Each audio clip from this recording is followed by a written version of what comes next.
Ah, there you are. Welcome to the Black Quill. Come in, make yourself comfortable. Perhaps a cup of tea, a strong coffee, or even a glass of wine is in order.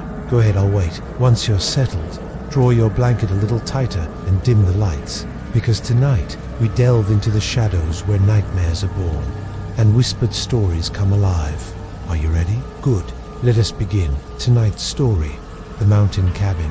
I never should have taken that shortcut through the mountains. The storm came out of nowhere, turning the winding road into a treacherous river of mud and debris. My old sleepy car sputtered and died, leaving me stranded in the pitch-black night, with only the occasional flash of lightning to illuminate the towering pines that loomed over me like silent sentinels. I sat there for what felt like hours, the rain pounding on the roof, each thunderclap making me jump.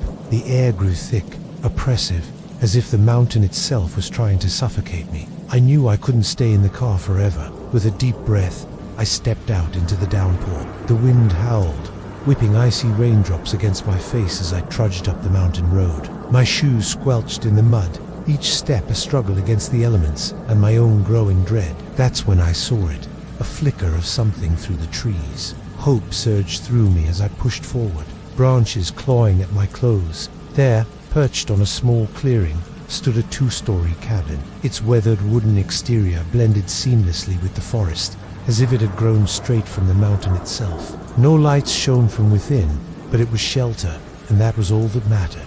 I stumbled onto the porch, my sodden clothes clinging to my shivering frame. The door creaked open at my touch, swinging inward to reveal utter darkness. "Hello!" I called out, my voice swallowed by the gloom. No answer came. Fumbling for my phone, I switched on its flashlight, casting a weak beam into the cabin's interior. What I saw made my blood run cold. The place looked lived in, but not very inviting. A half-empty glass of water sat on a side table, a thin film of dust floating on its surface. In the kitchen, plates of food lay on the table, now crawling with mold and insects. It was as if the occupants had simply vanished mid-meal, leaving everything behind. My heart pounded in my chest as I explored further. Family photos lined the walls, their subjects' eyes seeming to follow me as I moved. In one bedroom, the covers were thrown back, as if someone had just gotten up, but the sheets were yellow with age, crumbling at my touch. A growing sense of unease gnawed at me. This wasn't just an abandoned cabin. Something was terribly, horribly wrong here. The air felt thick, charged with an energy I couldn't explain. It pressed down on me, making it hard to breathe. That's when I heard it.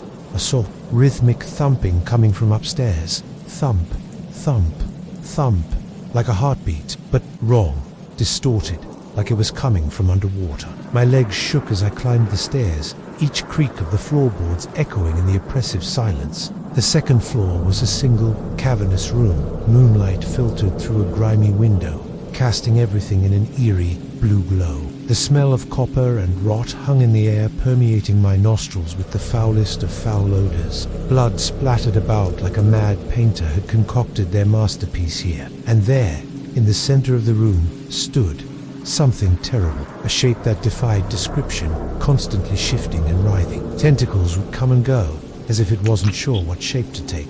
It pulsed with that same wrong rhythm I'd heard from below.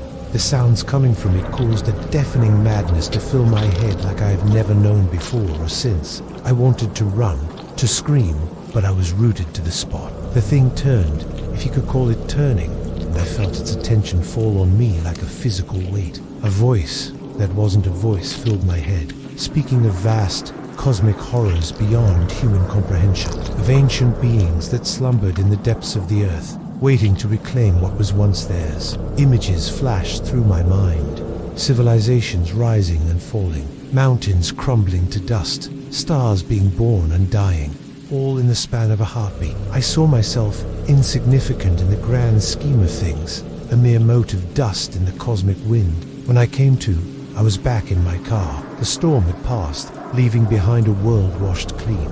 But I was changed. The cosmic horror I'd glimpsed had left its mark on my soul. As I started the engine and drove away, I knew I could never unsee what I'd seen, never unfeel what I'd felt.